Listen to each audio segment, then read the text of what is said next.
గురూజీ 72 గంటల్లోనే ఫోన్లోని అద్భుతమైన జ్యోతిష్య పరిష్కారం చూపిస్తారు. నమ్మండి, నమ్మకపోండి, ఇది నిజం. శ్మశాన కాళి రుద్ర చౌడీదేవి ఆరాధకులు నంబర్ 1 వశీకరణ స్పెషలిస్ట్ గురూజీ. మనిషి పుట్టుక నుండి చనిపోయే వరకు వచ్చే అన్ని క్లిష్టమైన సమస్యలకు పరిష్కారం ఇక్కడ లభిస్తుంది. విద్య, ఉద్యోగం, వ్యవహారం, స్త్రీ ప్రేమ, పెళ్లి, సంతానం, స్త్రీ పురుష వశీకరణం, భూవశం, భార్యాభర్తల కలహాలు, కోర్టు సమస్యలు, విడాకుల సమస్యలు, చేతబడి, అప్పుల బాధ, ఇంకా మీకు ఎలాంటి సమస్యలు ఉన్నా 72 గంటల్లోనే. నమస్కారం, నేను మీ రవికిరణ్ శర్మ, వేలూరి. ఏప్రిల్ నెలలో ద్వాదశ రాశులు ఏ రకంగా ఉండబోతున్నాయి, ఏ రాశులకి ఏ సంచారాలు జరుగుతున్నాయి, గ్రహ సంచారం ఎలా ఉంది అనే విషయాన్ని బట్టి 12 రాశుల వారికి కూడా ఈ ఏప్రిల్ నెలలో ఎలా ఉండబోతోంది, ఎలాంటి అనుకూలతలు ఉన్నాయి, ఎలాంటి ప్రతికూలతలు ఉన్నాయి, ఎవరు ఎలాంటి పూజలు చేసుకోవాలి, ఎలాంటి హోమాలు చేసుకోవాలి, ఎలాంటి జపతపాలు చేసుకోవాలి అనే విషయాన్ని గురించి తెలియజేయడం జరుగుతోంది. మరి ఏప్రిల్ నెలలో గ్రహ సంచారం చూసుకున్నట్లయితే రవి సంచారము ఏప్రిల్ నెలలో రవి సంచారము మేషరాశిలో జరుగుతుంది. మేషరాశిలో రవి సంచారం వల్ల మేషరాశ్యాధిపతి కుజుడు కాబట్టి రవి అనుకూలంగానే ఉంటాడు. అట్లాగే కుజుడు కూడా మేషరాశిలో సంచారం చేస్తున్నాడు. స్వక్షేత్రము కాబట్టి కుజుడికి మేషరాశి, కుజానుకూలత అది ఉంటుంది. బుధుడు వ్యాపారకారకుడు బుధుడు కూడా ఈ యొక్క మేషరాశిలో సంచారం చేయడం జరుగుతుంది. మరి శుక్రగ్రహం కూడా ఈ మేషరాశిలో సంచారం చేయడం జరుగుతుంది. ఈ ఏప్రిల్ నెలలో 4 రాశులు, 4 గ్రహాలు మేషరాశిలో సంచారం చేయడం జరుగుతుంది. తద్వారా ఈ మేషరాశి వారికి అనుకూలతలు ఎలా ఉంటాయి, ప్రతికూలతలు ఎలా ఉంటాయి అనే విషయం కూడా మనం తెలియజేయచ్చు. అలాగే శని భగవానుడు మీనంలో సంచారం చేస్తున్నాడు. మరి రాహు మకరంలోకి సంచారం చేస్తున్నాడు.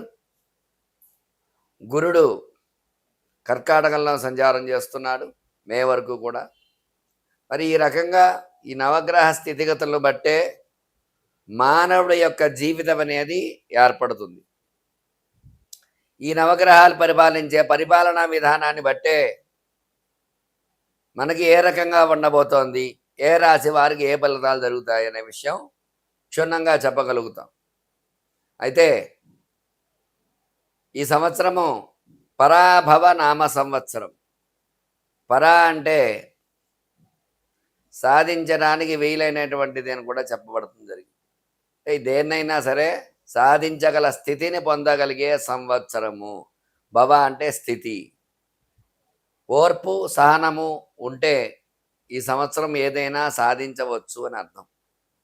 అందువల్ల కష్టం వచ్చిందని అసహనం చెందకుండా, సంతోషం వచ్చిందని ఆనందపడకుండా, సౌమ్యంగా భగవత్ ఆరాధన ఎవరైతే చేసుకుంటూ ఉంటారో వాళ్ళందరికీ కూడా ఖచ్చితంగా దైవానుగ్రహం కలిగి ప్రతికూల ఫలితాలు ఉన్నప్పటికీ కూడా భగవద్ అనుగ్రహం ఉంటే ఖచ్చితంగా ఎలాంటి ఇబ్బందులు లేకుండా సౌమ్యంగా వెళ్ళడం అనేది జరుగుతుంది.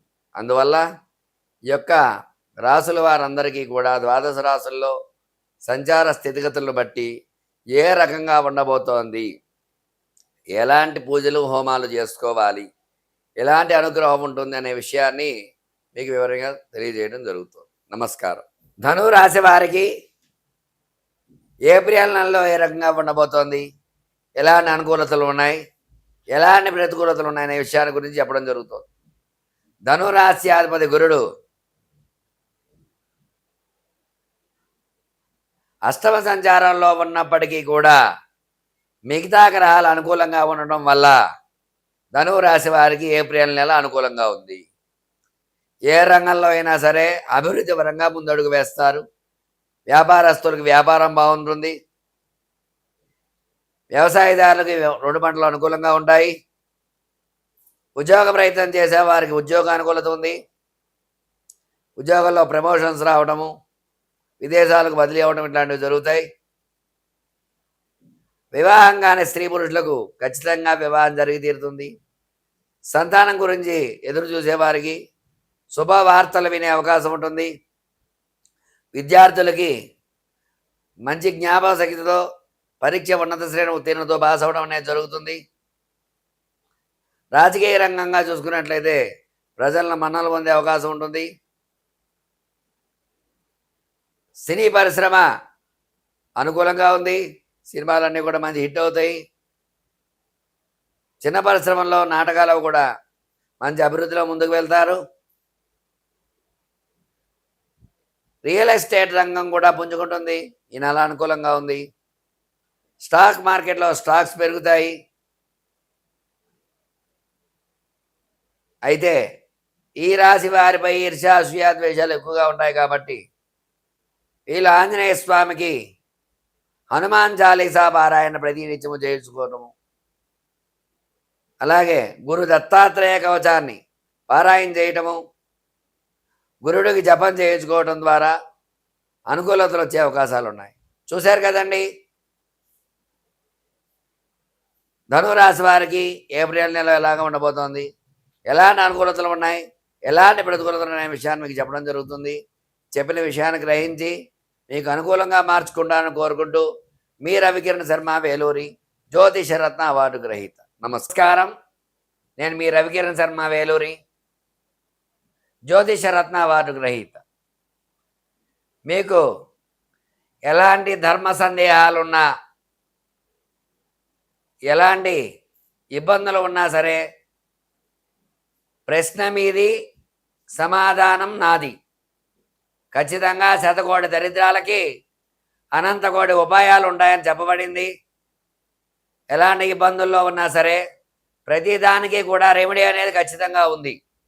అందువల్ల మీకు ఎలాంటి సందేహం ఉన్నా సరే స్క్రీన్పై నా నెంబర్ రోల్ అవుతూ ఉంటుంది.